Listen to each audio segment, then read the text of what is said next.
views expressed on this program are those of the hosts, guests, and callers, and are not necessarily those of this station, its management, or other advertisers.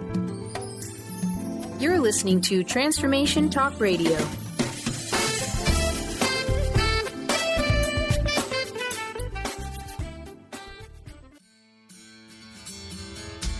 Moms, are you raising your kids to believe they can create the life of their dreams? Are you living your life that way as well? Living an awakened life means more than just talking about it. Join host Debbie Pokornik on Vibrant, Powerful Moms as she shares practical tips, stories, and interviews with enlightened guests, all geared at helping you create and live an extraordinary life. It's time to stand firmly in your power and model the life you want for your kids to inherit. And it all begins now on Transformation Talk Radio.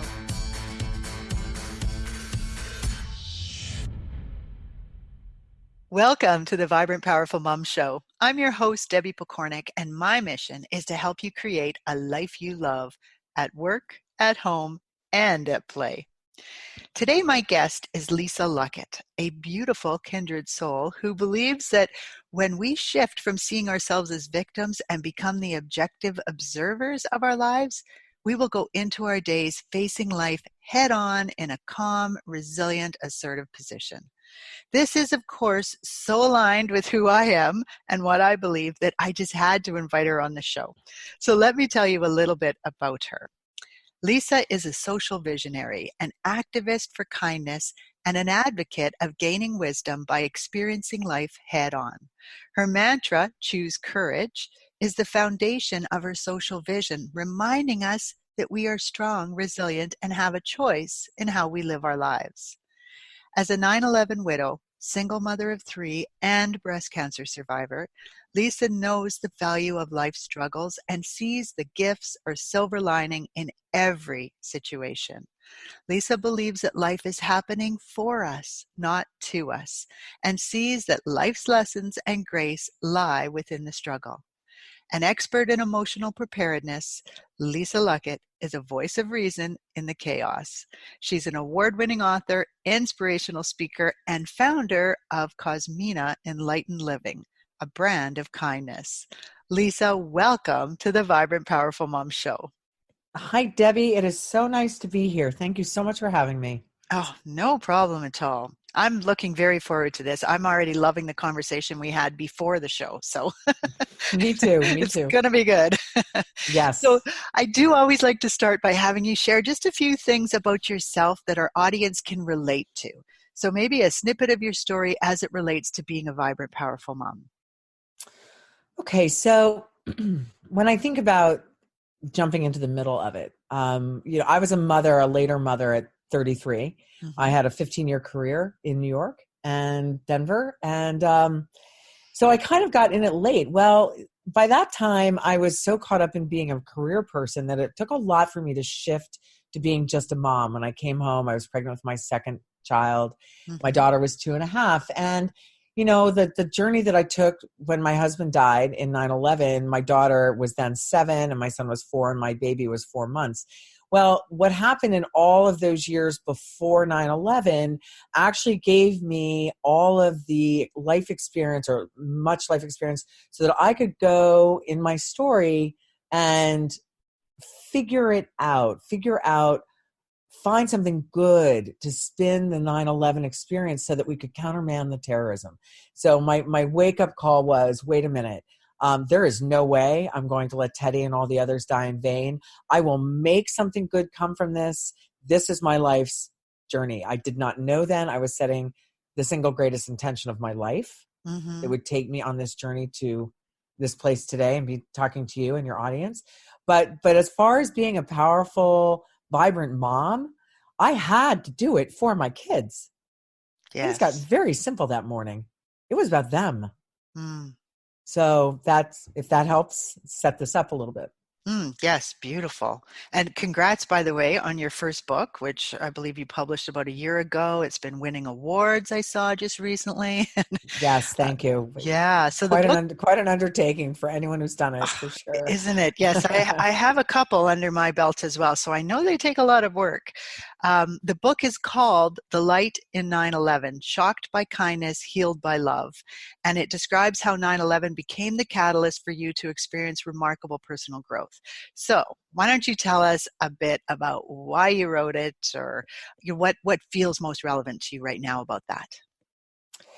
So the reason I wrote it was the story is so big, and I had such a strangely positive experience within this traumatic horror of the kindness of strangers, Hmm. of shifting to see the positive in every situation, because it's always there. Hmm. And so the book, what turned out to be an 18-month project, writing it wrong the first time and then turning around and correcting it and writing it the second time. Actually, the second time I dove into it, I realized it's actually 3 books in order to tell the story I wanted to tell. So this is a memoir, and most of, at this time, any mom reading it can relate to lots of it. I mean, it starts out basically, I'm 40 years old, lactating, third kid, miserable, having the worst day of my life, and then the next day my husband dies. But the point is that, everybody is struggling. Everyone has a trauma or a tragedy, and it's relative to your life. It doesn't have to be 9/11. I mean, that's just an extreme. But any trauma that's taking you out on that spectrum of experience. So here's your question. Instead of turning around and saying, whoa, wow, ow, ow, why is this happening to me?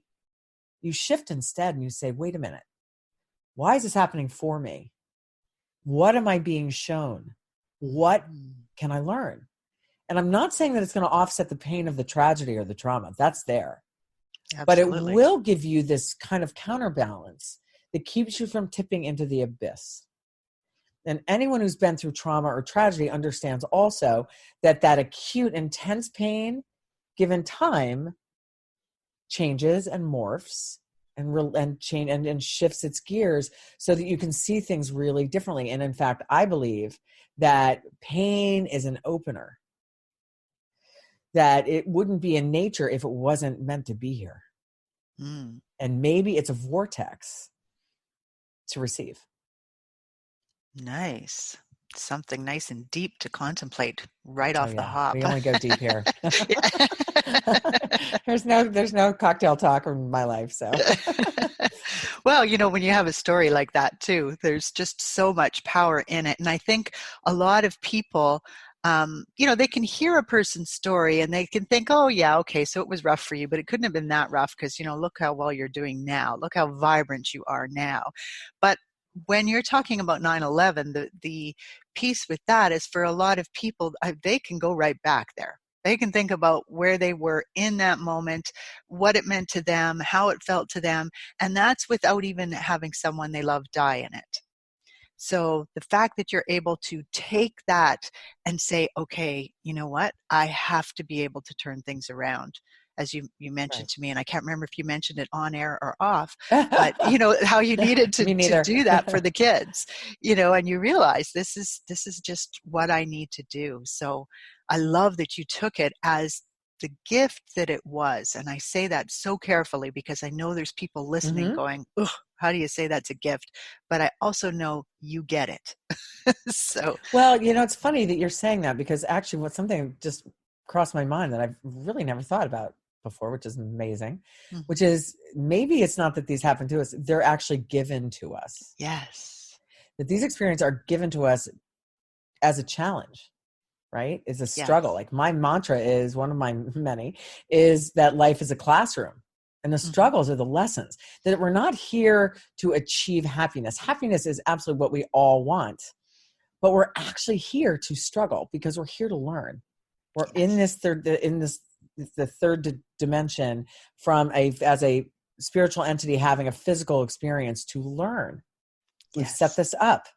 This is the scenario we are going to live through, these probabilities. So it's all in how we phrase it and how we choose to see it. And that's the point of my book, is that we have a choice in how we look at this stuff. I'm not saying it's easy, and I'm not saying it ever goes away. I mean, I think I've mentioned to you, Deb, when we talked before, I just went through something really devastating with one of my kids. And it was just behavior. It was the world we're in. And it was 2 years. So it's not that the struggles don't keep coming. It's just how you handle them. Absolutely. And how you recover and what you learn and the wisdom and you become more solid. You become more confident. But in those moments, those dark nights of the soul, it's tough. dark. Absolutely. It is. Absolutely. Yeah. I often liken it to a game of snakes and ladders, and the whole idea that you're at the bottom of a ladder at that moment. And it's dark there and it feels awful. And the amount of work to get up that ladder, just sometimes doesn't even feel worth it. But boy, if you do, you cut the game in half, so to speak, right? You just go leaps and bounds ahead of where you would have been. So and so much of this, I think, in our culture is so much about achieving, right? It's about climbing, go. Well, sometimes you can't get out of bed. Yes. And you have to be okay with that. Absolutely. And that's okay. That part of that is giving yourself permission and the self-love and self-care that comes with not criticizing and not judging. Because one of the things I've learned, if I've learned nothing else, it is to trust the process. And the process will work. And it's when we get desperate and we lose our faith in the process that problems come. The drinking comes, the drugs come, the panic comes, the needing. We are so compulsive in our culture to do something. Yes. When sometimes there's nothing you really can do except hang on. Right. So we often will opt for dull the pain, whatever we can to dull the pain. Yes. Okay, we can go down that rabbit hole, but I'm going to instead bring us back. Okay. Because I want to talk about the kindness part, because that is just such a beautiful piece. And I love how you brought it out, defined it, and have done so much with it. So how does it heal, and how do you feel that kindness is playing a part in our world today? So super great question. And this is my answer. So I believe in all of these traumas, in everything, small to large, that people show up for you. But they don't necessarily show up in the order that you think they will. In other words, my experience, I thought I was raised by a culture that said, your family's going to be there for you. Something happens, family will be there. Family. My parents and my in-laws were blown further apart. We were already dysfunctional on both sides. 9/11 just made wherever you were broken, break further. Right. So they caused me more trouble than help. And so it was the kindness of strangers for me. It was from everyone listening to this, anyone who sent me love, anyone who thought of my kids, anyone who, people sent money and gifts and flowers and cards, and for years and years and years and years. I mean, no one is supported in the world like a 9/11 family. And, so it's the kindness aspect comes from the second piece, which is you have to let people help you.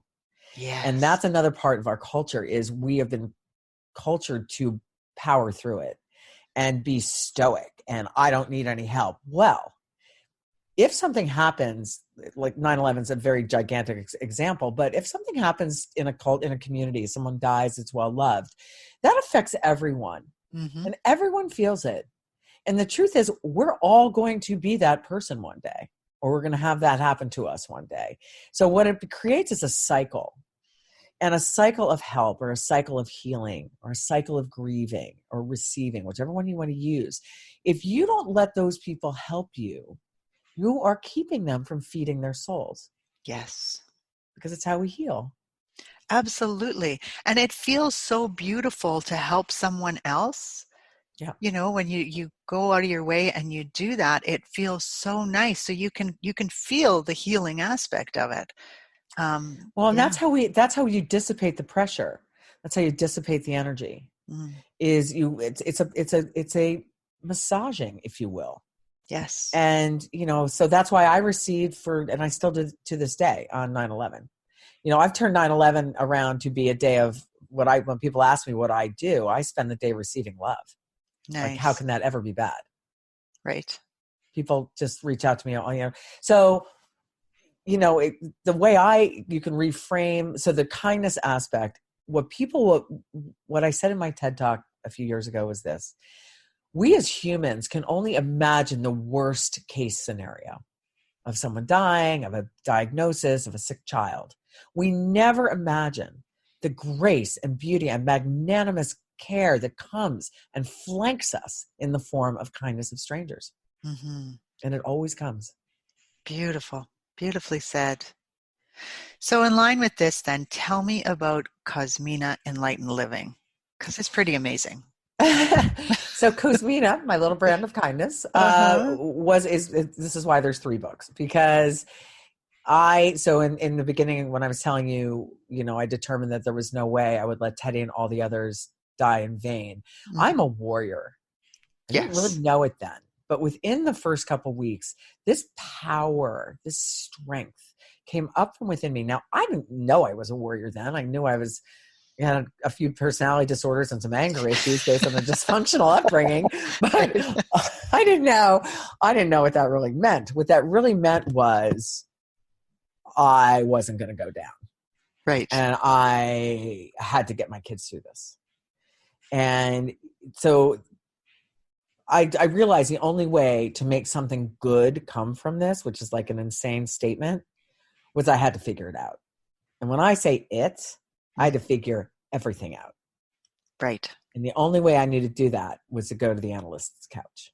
The way I describe it is 9/11 is the equivalent of having every emotional bone in your body broken simultaneously. Oh my gosh. You would go to the doctor for your bones. Mm-hmm. So I went to the doctor for my mind. Mm.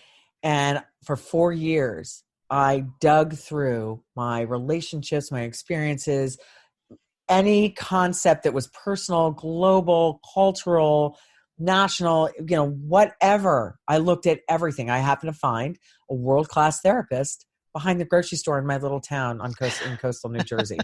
A world-class Freudian therapist off the west side of Manhattan. I mean, there are good people everywhere. And that's another really important thing to know. We don't have to go to these city centers. There's good people everywhere. And the universe is always providing for us. And those people cross your paths when you need them, always. Yes. So that's part of back to the trust. But so to figure it out. So I spent 4 years digging and digging and digging until one day, I don't know what she said. I don't know what I said. But I sat bolt upright on the couch and I went, oh my God, I've got it. We just have to be nice. Mm. And I saw it. I saw all the puzzle pieces fall into place. I saw, post 9/11, I saw this burned out wasteland within days with sprigs of green coming up. Right. In these visual images. And, so breaking through, what I realized, second breath after, oh my gosh, we just have to be nice, was who's taking care of women? Yes. Because at that time, this is 2005, long before the Me Too movement, Mm-hmm. I had middle-aged, like elementary school kids, and we were all running around with our hair on fire. Yes. And no, it didn't seem that anyone was getting any kind of self-care or giving themselves permission for self-care. Everything we were cultured as, Deb, you and I, our generation in our late 50s, where I am 59, was if I asked for something, I was selfish. Yes. And that was cultured from my grandmother and her mother before that, and my mother. And, women were cultured to take care of everyone else. Mm-hmm.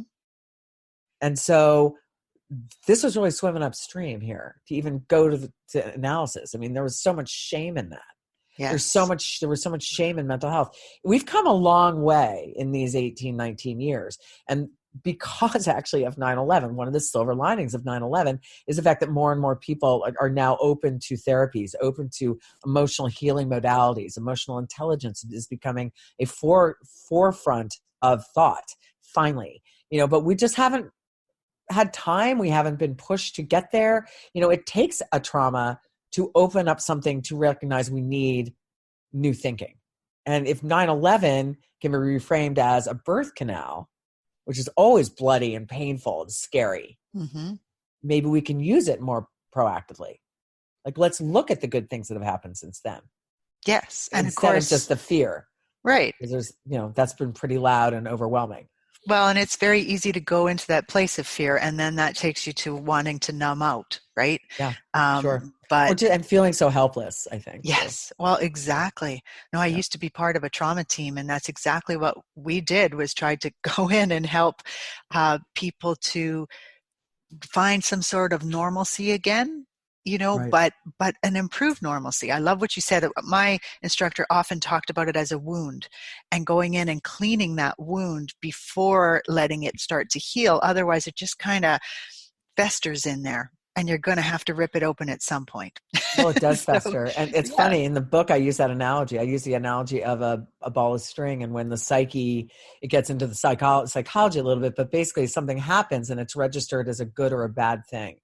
Right. But then another layer of yarn, another life experience, oh my gosh, comes over, and another life experience comes and layers over it without exercising, if you will, the negative experience out. It creates a bump.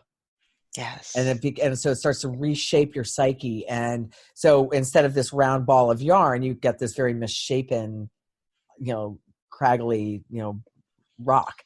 And we can undo that. And that's what analysis does, is it basically peels back. People say onions. I don't think onions have nearly enough layers. So I use a ball of yarn or a ball of string. Each of those strings is an experience, each of those wraps. And so as you're unwrapping that, it's the most interesting thing you can do in your life is study your life. Mm-hmm. It's not to blame. It was never about blaming. It was just trying to figure out the why. Why was I in these situations all the time? Why was I creating the same experience in my interpersonal situations? Mm-hmm. Why was I not succeeding socially the way I wanted to? Beautiful. Why? And it's rooted in root childhood, and not a blameful thing. Parents are all doing their best. Mm-hmm. Every mom out there listening, every parent out there in the world, nobody gets up every day in the morning and goes, I'm going to be average today. I'm just going to be mediocre. We're all doing our best based on what we have. Yeah. Yeah. Or I'm going to ruin my kid. Right. I'm just going to make them have to go to therapy for life. Great. Yeah. Right. Yeah. Right. But we really all do have the best intentions. We really do. And we're doing the best we can with what we know. And life really is like a bunch of rapids. And so you have to prepare yourself as best you can for those rapids without living in fear of them and thinking that they're somehow punishment or a problem. Or look at them as exciting. Yes. And I love your analogy. Rapids is really great because, they're coming, but lean in. So that's the whole point of your introduction. And what we were talking about is, my feeling is, if you shift and you say, just shift one little word and it will change your life. You change the preposition of to 4. Instead of life happening to you, it's happening for you. What does that mean? What that means is it's going to shift you to an offensive position where you're leaning in instead of teetering on the edge of the abyss, afraid and scared and, oh my gosh, and in defensive posture where, so doesn't it feel better to be 5 feet back, firmly planted, waiting for the next, ready and prepared? Mm-hmm. And that's that's the benefit of understanding the difference between those two words. Absolutely. That's actually one of my favorite sayings, has been for many years. And I just think it is so critical when we can change our way of thinking from, why is this always happening to me? To, this is happening for me. What does that mean? What do I do with it? Right. Love it. What do I do with this? Exactly. Like this is being, and again, it's because of, we're at this really cool place, if you can, get around the fear factor of opportunity of shifting how we do things, how we see things, how we handle things. And the rules that were given to us were not our rules to set. These are limiting beliefs that are being carried forward, epigenetically, but the training of the past generations, and I say this to anybody who will listen, is anybody who's 40, give or take, 40 or over, is making decisions based on the past. Yes. Anybody 40 and younger is making decisions based on the future. Uh-huh. So who's in the present moment? By golly. Right? Well, we're in the present moment if we're along, in these lines of enlightened thinking. And that's ultimately back to Cosmina and the kindness and it's because I received so much kindness. And after my first 40 years of no one ever being nice to me, not my family members, not my school, I was bullied from the beginning to the end. Hmm. And as a result, then I attracted bullies, right? Then you attract what you know. The root of Cosmina and that breakthrough that day on the analyst couch at year 4 was because no one had ever been nice to me. Not my mother, not my father, like my family was not, like, there were just not, just didn't have very many nice people around me. And as a result, you attract what you know. So I go out into the world and now I'm bullied at school. And then I attract bullying everywhere I go, businesses. And now I'm a fighter. So I'm coming back against it, but I'm not successful emotionally to myself. No. And what 9/11 did, which is the craziest part, is guess what? Everyone in the world was nice to me. Yes. So it forced you to see that. Well, and I received it, welcomed it. Yes. I welcomed it. Talk about being given something. Something beautiful. told me, my intuition, which is part of the whole story, is all the whole intuitive. Oh my gosh, my entire experience was intuitive. I didn't know it then. I can tell you that now. But to know to keep my door open, to know to allow people in to see me was all being taught to me, given to me by the universe. But it allowed people to be nice to me. Right. And you know what? Given enough time, guess what? What? 9/11 healed me. Nice. Now, can you believe, like, we're right out of time? Yep, I believe it. Oh, I can't. I want to go. I want to go on for a long time yet. So let me tell people how to find out more about you. You can find out more about Lisa by going to lisaluckett.com. So that's LisaLuckett.com. And as usual, that will be on the vibrantpowerfulmoms.com website on the blog attached to this show. And you can pick up a copy of her award-winning book, The Light in 9/11, by going to Amazon, and I'd imagine it's available all over the place. I've also put a bit.ly link on my blog, which is bit.ly/VPM Lisa Luckett, which will take you right to that book on Amazon.com. So, Lisa, thank you so much for joining us on the show today and sharing your story. And I mean, there is just so much more there that we could dive into. I'm going to encourage people to get your book, read your book, and probably get a lot of information from that. And maybe you would consider coming on at a later time, and we could dig even deeper. I would love to talk to you anytime, Deb. It's been a pleasure meeting you, and it's my honor to speak with you and your audience today. Nice. Thank you so much. Oh, well, thank you once again. And a big thank you to you, my listeners, with much respect for you and the journey you are on. This is Debbie Pokornik and her guest, Lisa Luckett, wishing you a vibrant and powerful day. You've been listening to Vibrant Powerful Moms with host Debbie Pokornik. If you've enjoyed this show, please share it with others to help spread the love. To find out more about Debbie, pick up free offers from the show, and listen to previous episodes, visit vibrantpowerfulmoms.com.